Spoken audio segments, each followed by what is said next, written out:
Donc, bonjour mes frères et sœurs, mes chers amis. Je suis content de revenir avec vous au début de cette année 2016 et nous allons commencer une série de méditations, d'études, de temps de s'arrêter et de regarder ce que Dieu voudrait nous dire pendant le temps que nous allons méditer sur l'Évangile de Luc. Si vous voulez bien, nous allons commencer par un moment de prière pour demander à notre Dieu de nous parler à travers sa parole, à travers les Saintes Écritures. Notre bon Père du ciel, en ce début d'année, nous nous tournons vers toi, car ta parole nous dit que tu es la lumière du monde, que tu es la sagesse même, que tu es la vérité, que tu es notre Dieu, notre Créateur, notre Seigneur, notre Sauveur.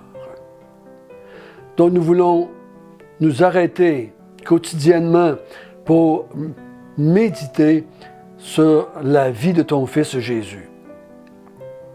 Nous te demandons que tu nous instruises par ton Esprit Saint, que tu nous emmènes à mieux te voir, à mieux te comprendre, à mieux saisir ton Fils, son œuvre, ton plan pour l'humanité. Donc conduis-nous dans les mois qui viennent pour méditer sur cette merveilleuse évangile, cette merveilleuse bonne nouvelle qui nous est transmise par toi à travers Luc. Au nom de Jésus, Amen. Peut-être vous vous demandez pourquoi un évangile. D'abord, l'évangile de Luc, c'est la dernière évangile que je vais faire sur les vidéos. Je n'avais jamais fait une méditation sur l'évangile de Luc par vidéo de 20 minutes, comme on le fait d'habitude. Donc, j'ai choisi de le faire. Mais il y a plus que ça. Pourquoi les évangiles? Selon moi, il est important, il est essentiel, il est crucial, il est, je dirais quasiment un absolu, de bien comprendre les évangiles avant de comprendre les épîtres, avant de lire l'Apocalypse. Dernièrement, quelqu'un m'a dit, la première fois que j'ai lu la Bible, j'ai lu l'Apocalypse. J'ai dit, wow, ça n'a pas dû être facile. Comment peut-on comprendre le retour du Seigneur si je n'ai pas bien compris sa première venue? Donc, les évangiles, c'est 4 hommes qui vont décider de nous parler de Jésus, de la vie de Jésus. Peut-être vous vous demandez pourquoi 4 évangiles? Pourquoi Dieu n'a pas pris les 4 hommes, Matthieu, Marc, Luc, Jean, pourquoi il ne les a pas mis ensemble et formé un évangile? Mais il a choisi, dans sa souveraineté, de nous faire 4 évangiles par 4 hommes différents. Et chacun va présenter une facette différente de Jésus. On sait que l'évangile de Jean nous présente Jésus le divin, Jésus qui a une nature divine. Et nous allons voir que Luc va nous présenter surtout un Jésus qui a une nature humaine.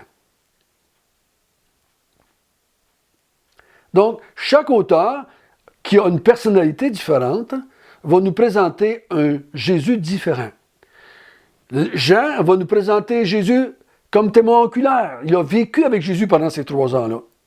Luc, lui, va nous écrire la vie de Jésus, mais à partir des témoins oculaires, parce que lui n'était pas là. Donc ça va donner une différence. Ça va nous donner un point de vue différent par rapport à Jésus. Une chose qu'il faut bien comprendre, que la plupart d'entre nous faisons peut-être l'erreur. Les évangiles font partie de l'Ancien Testament. Ce n'est pas à cause qu'ils sont dans le Nouveau Testament que nous, on appelle le Nouveau Testament ou la Nouvelle Alliance. Il faut penser que maintenant, ces 4 livres-là font partie de la Nouvelle Alliance. Non, les 4 évangiles sont là pour nous introduire à la nouvelle alliance. Jésus a vécu dans l'ancienne alliance. C'est pour ça qu'on va voir dans Luc qu'il a été circoncis, qu'on l'a amené au temple pour faire le rachat, comme Joseph et Marie ont fait. On va le voir assister au temple, on va le voir fêter la Pâque et les différentes fêtes de l'Ancien Testament. Jésus a vécu dans l'Ancien Testament. Et il va emmener la nouvelle alliance. Donc les 4 évangiles, il faut bien faire attention. Ils ont été accomplis. Jésus a emmené la bonne nouvelle pendant l'Ancienne alliance, est encore valable. Il va dire dans l'évangile de Jean, je suis comme le pont, elle est déjà venue, mais elle vient encore. Donc il est comme entre les deux. C'est lui qui va inaugurer par sa mort, par, je dirais même, sa vie, sa mort, sa résurrection, son ascension et l'envoi du Saint-Esprit. Il va inaugurer la nouvelle alliance. Il faut bien garder ça en esprit pour bien comprendre les textes des évangiles. Une autre chose qu'il faut bien comprendre quand on lit les évangiles, qu'on oublie bien souvent, c'est que Jésus, pendant ses 3 ans de ministère, s'adresse au peuple juif et majoritairement, il va s'adresser à des hommes et des femmes qui ne sont pas des chrétiens, comme on l'entend. Je dirais même aucun de ceux-là. Aucun d'eux, même les apôtres n'étaient pas des chrétiens dans le sens que nous, on le voit dans la Nouvelle Alliance. Exemple, Jésus n'a pas besoin de souffler sur nous pour qu'on comprenne les Écritures. Parce que l'Esprit de Dieu habite en nous continuellement. Donc, c'est une grande différence entre les deux. Ça, c'est une parmi tant d'autres. Donc, Jésus va parler, va s'adresser continuellement à des hommes et des femmes qui n'ont pas compris encore la venue du Messie, quel genre de Messie il va être, quel genre de royaume il va établir. Ils ne comprennent pas la venue du Saint-Esprit comme on le comprend aujourd'hui. Donc, il faut bien comprendre ça. Il s'adresse à un peuple qui finalement va le crucifier.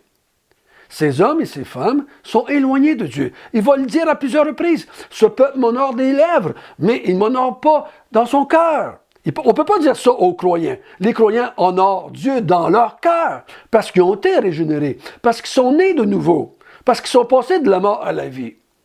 C'est tellement important de comprendre ça. Parce que des fois, on prend des textes dans les évangiles, puis on demande aux chrétiens de le faire. Quand le texte a été écrit à des non-chrétiens pour qu'ils deviennent chrétiens, pour qu'ils décident d'entrer dans le royaume. Un autre exemple que je pourrais donner, Jean-Baptiste va parler, il va prêcher à ce même peuple-là, que Jésus va parler, et Jean va les appeler à la repentance pour la rémission des péchés afin de préparer un peuple au Seigneur. Donc, il ne faut pas penser maintenant que Jésus s'adresse au peuple du Seigneur, mais Jean, lui, prépare le chemin et Jésus, en tant que Messie, va inviter le peuple d'Israël et quelques non-juifs, quelques prosélytes, à entrer dans le royaume des cieux. Il va leur dire qu'il est le chemin, qu'il est la vérité, qu'il est le Seigneur, qu'il est le Sauveur. Et qu'ils doivent se repentir, comme Jean a demandé, et croire en lui pour entrer dans le royaume que lui va établir. Pas dans le royaume qu'eux voudraient bien que Jésus établisse, mais dans le royaume que lui veut établir pour son Père. Donc, il faut bien comprendre ça, mes frères et sœurs. Donc, les évangiles font partie de l'Ancien Testament et Jésus va parler à des hommes et des femmes qui ne sont pas chrétiens et qui va les inviter.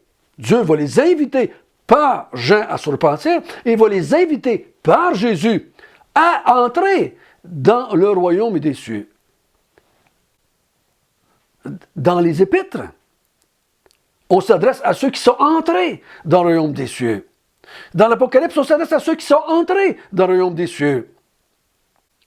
Il faut bien tenir compte de cela quand on lit les évangiles.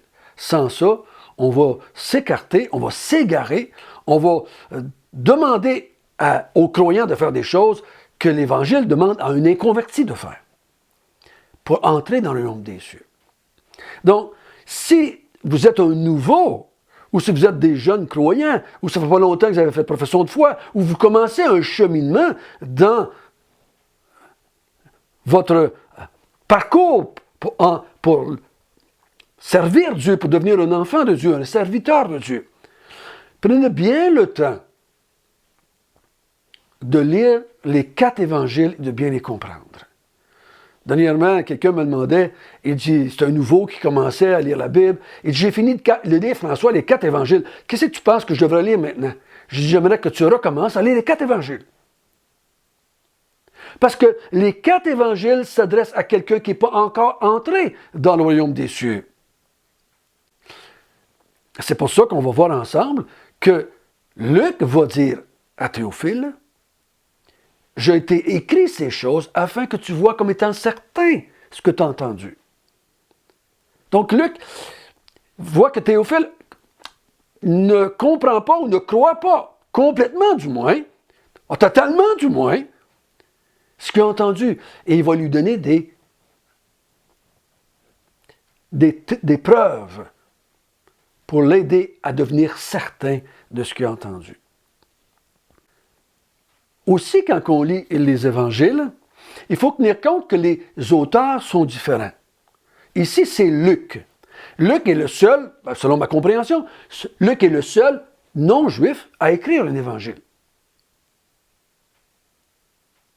Il est le seul. Les autres sont des juifs. Matthieu est un juif, un publicain, qui s'adresse à des juifs. Marc est un juif. Jean est un juif. Mais Luc est un non-juif. Et Matthieu, mettons, Matthieu écrit son évangile à des juifs en citant beaucoup l'Ancien Testament pour qu'ils voient que le Messie qui est venu, Jésus, était le Messie qui accomplissait les Écritures de l'Ancien Testament. Luc, en tant que non-juif, va approcher ça différemment. Puis il va s'adresser à un non-juif qui est Théophile. Excellent Théophile, c'est un non-juif. Donc, ça nous donne un angle très différent que Matthieu, mettons, qui parle surtout à des juifs. Donc, il est important qu'on comprenne bien cela. Les évangiles, c'est le résumé de la vie de Jésus. À partir de ça, pour Luc, il va faire à partir de sa naissance jusqu'à son ascension dans le ciel.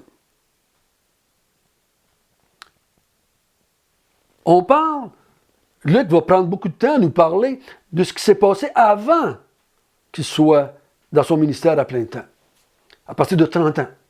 Marc, lui, mettons, il commence tout de suite à 30 ans. Matthieu va nous parler de sa naissance, mais un peu. Mais Luc va mettre beaucoup d'emphase, mettons, sur les 30 premières années de Jésus, 3 chapitres. Donc, c'est beaucoup. Pour qu'on comprenne bien les 3 ans qu'il va faire dans le ministère. Donc, il est important de voir que les évangiles, c'est pour que vous et moi, qui sommes croyants, ou ceux qui ne le sont pas, on comprenne bien qui était Jésus, comment il l'a fait, qu'est-ce qu'il a fait, qu'est-ce qu'il a dit, qu'est-ce qu'il a enseigné. On a besoin de cela avant d'étudier l'Église ou la vie de l'Église ou comment l'Église doit fonctionner. On doit bien comprendre le fondateur de l'Église, celui qui a mis en place le peuple de Dieu. Pourquoi il l'a mis en place? Il est tellement important qu'on comprenne quel genre de Messie Jésus était. Quel genre de royaume qu'il a établi pour son Père. Il faut faire attention que nous, qui sommes au Québec, qui sommes d'arrière-plan catholique en majorité, on a commencé on nous a annoncé, je devrais dire, les évangiles ou l'évangile du Seigneur, et on n'en savait pas beaucoup, parce qu'on n'avait jamais lu la Bible, ou presque pas jamais lu la Bible, la majorité d'entre nous. Donc, on a des préjugés ou on a des idées qui sont fausses par rapport à l'Évangile. On entend parler de Jésus, mais on a déjà une idée de Jésus qui peut être bonne ou fausse. On entend parler de Marie ou de Joseph, mais ça peut être vrai ou faux ce qu'on a entendu dans le passé. On a entendu parler du royaume des cieux, et des fois, on a une mauvaise compréhension de ce que l'auteur veut dire quand il emploie le terme « le royaume des cieux ».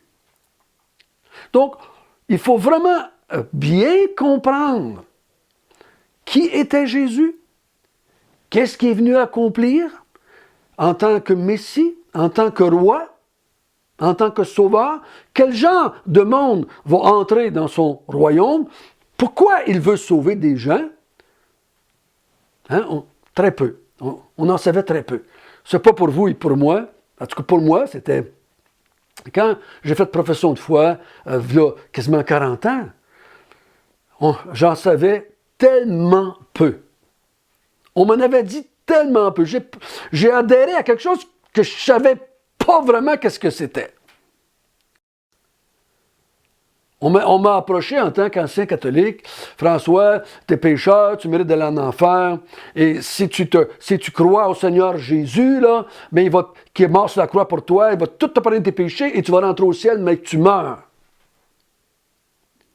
C'est ça qu'on m'avait dit. C'est pas bien plus que ça. Et j'ai fait profession de foi à ça, avec des idées catholiques dans ma tête, qui étaient majoritairement fausses. Mais les évangiles, les autres, nous disent clairement quel genre de Messie est venu, pourquoi il est venu, quelle était son intention en sauvant des hommes et des femmes. C'était-tu juste pour nous empêcher d'aller en enfer? Je crois qu'il y avait une mission beaucoup plus grande que ça, beaucoup plus importante que ça, que juste sauver des hommes et des femmes pour les éviter de l'enfer.